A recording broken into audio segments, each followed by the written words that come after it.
त्योहारों के दौरान आपने देखा होगा, ये जब भी पर्व और त्योहार आते थे उत्पात शुरू हो जाती थी। अब उत्पातियों और उपद्रवियों को पता लगेगा कि 7 पीढ़ियां याद आएंगी उनको,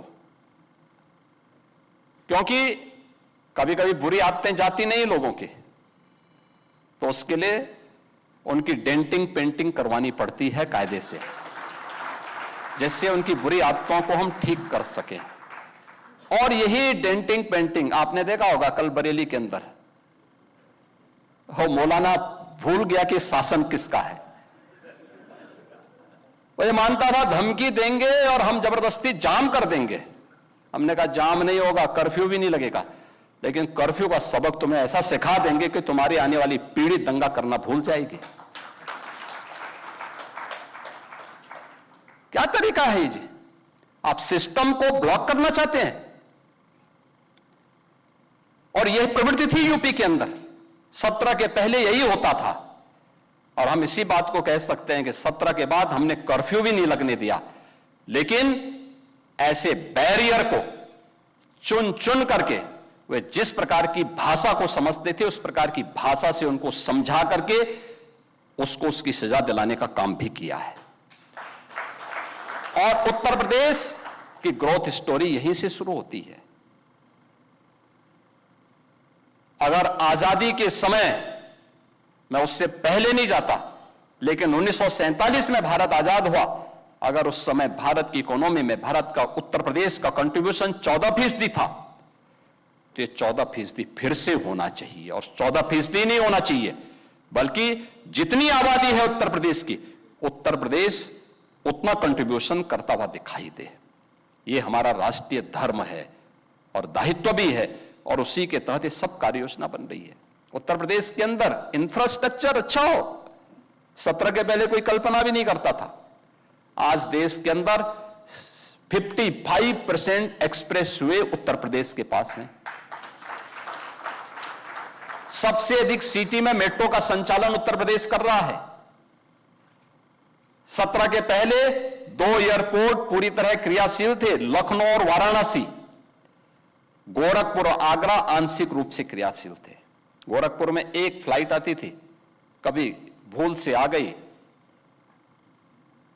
हम लोगों को ट्रेन से दिल्ली जाना होता था। आप सोचो 14 घंटे की हमारी जर्नी हुआ करती थी। बहुत इमरजेंसी में कोई होगा तो मुझे गोरखपुर से लखनऊ 6 घंटे बाई रोड आना पड़ता था, फिर यहां से मैं फ्लाइट पकड़ता था दिल्ली के लिए। आज गोरखपुर से 14 फ्लाइट चल रही हैं, 14 फ्लाइट देश के अलग अलग सिटी को जोड़ रही हैं। 16 एयरपोर्ट हमारे आज के दिन पे क्रियाशील हैं। देश का सबसे बड़ा एयरपोर्ट हम अगले महीने देश को समर्पित कर रहे हैं, नोएडा इंटरनेशनल एयरपोर्ट। यानी ये उत्तर प्रदेश वही है जो पहले बीमारू था। बीमारू था नहीं, बीमारू बना दिया गया था।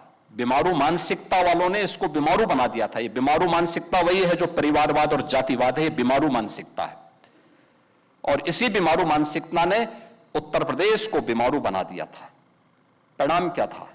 दंगे होते थे, दंगाइयों को मुख्यमंत्री आवास में बुला के सम्मानित किया जाता था, दंगाइयों की अवभगत होती थी,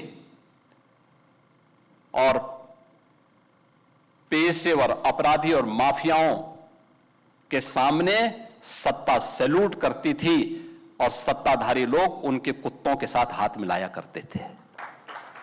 आपने वो दृश्य देखे होंगे, कैसे सत्ता का मुखिया एक माफिया के कुत्ते से हाथ मिलाकर के अपने को गौरवान्वित महसूस करता था।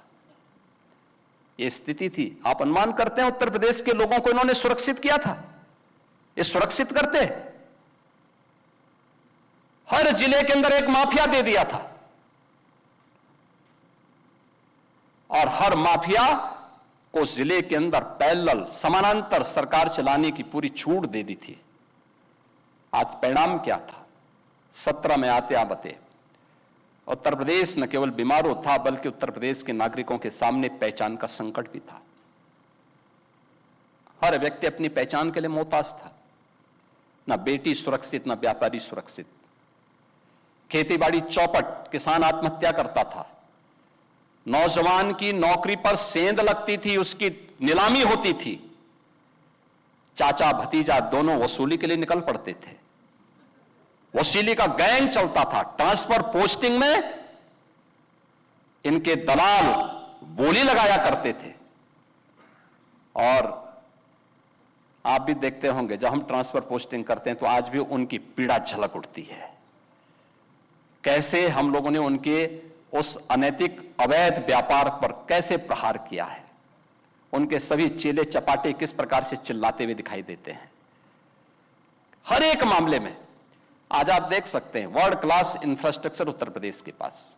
एक्सप्रेसवे नंबर 1 पर, रेलवे का नेटवर्क नंबर 1 पर, मेट्रो नंबर 1 पर, एयरपोर्ट एयर कनेक्टिविटी नंबर 1 पर, देश की पहली रैपिड रेल उत्तर प्रदेश में, देश का पहले इनलैंड वाटरवे उत्तर प्रदेश में, एमएसएमई का सबसे बड़ा बेस उत्तर प्रदेश में। और उत्तर प्रदेश आज फिर से गन्ना उत्पादन और चीनी उत्पादन में देश के अंदर नंबर 1 पर, इथेनॉल उत्पादन में नंबर 1 पर, खाद्यान्न उत्पादन में नंबर 1 पर, सबसे बड़ी युवा आबादी का राज्य होने के साथ साथ सबसे अधिक नौकरी भी देने वाला राज्य बन चुका है।